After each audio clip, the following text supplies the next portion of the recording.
Why it's stopping? I don't see. You are now in live session already. Okay. Thank you, Madina, and hello everyone, dear panelists, dear participants. We welcome you again at the GSPP Conference 2020, and this is panel number 8.2, which was called Young Researchers Emerging Research on Sustainable Development Goals, Health and Educational Perspectives. And here we have I'm delighted to moderate this panel. My name is Serik Orazgaliyev. I am assistant professor here at the Graduate School of Public Policy. And we have a diverse and very interesting set of panelists. At the moment, we will start our first presentation with Mr. Mirat Omarov, who is a candidate of political sciences, and he's a director of Mireia LLP. And then it will be followed by our next speaker, Mrs. Miruartsi Dumanova.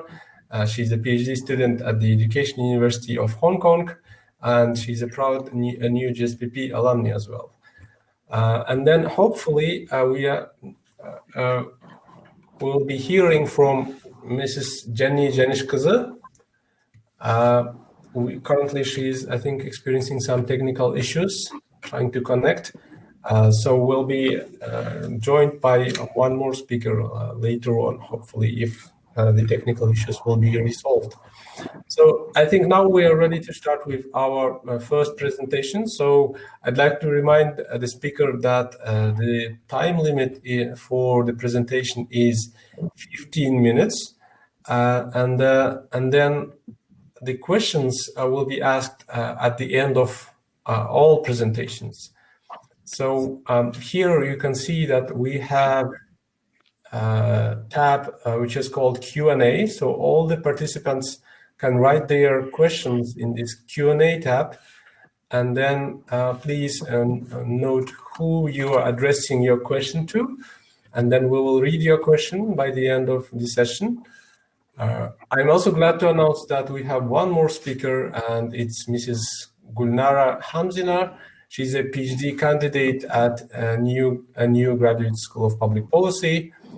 But as I announced now, we will start with Mr. Mirat Omarov, and the topic of his presentation is COVID pandemic and as a factor in the transition of the Kazakh civil service to telecommuting. So over to you, Mr. Mirat Omarov. Oh, thank you very much.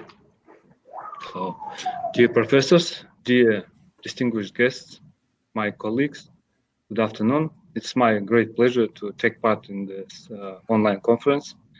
And let me start with the presentation.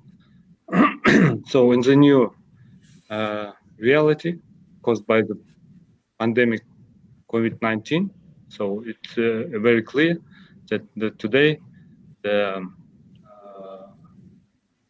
public administration needs to apply new approaches, new policy instruments, and the existing system of public administration is do not fully meet the requirements of the ongoing process in the world economy and forthcoming changes in the social environment.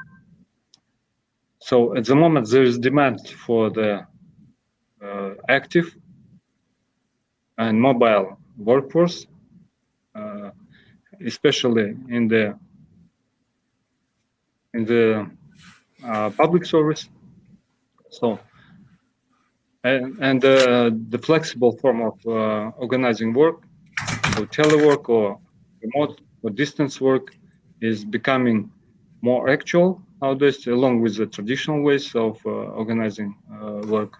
So I would like to present the definition of teleworking, short definition. So that is a way of organizing the work process of permanent or temporary employees, in which they employees work from home instead of working in the office for a customer or or the employer. So I would like to start with the legislative aspect of teleworking in Kazakhstan. So it should be noted that compared to foreign countries, it's not so well regulated, this law. And the Labor Code of the Republic of Kazakhstan 2015 contains only one brief article on this issue.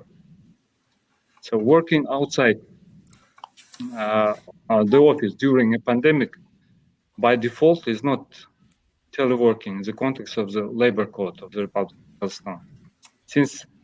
Since distance work or telework changes the mode and the place of. This means that working remotely, such a condition must be spelled out in the employment contract, as well as a condition for additional compensation for working in the distance for the employee. At the same time, it should be noted that the registration of labor relation in the field of public service differs from labor relations in the civil service or in the civil code. From labor relation formalized in accordance with the civil code. For example, notaries, lawyers, and the labor code, for example, a journalist or translator, they differ in the legislative aspect. Despite, so the second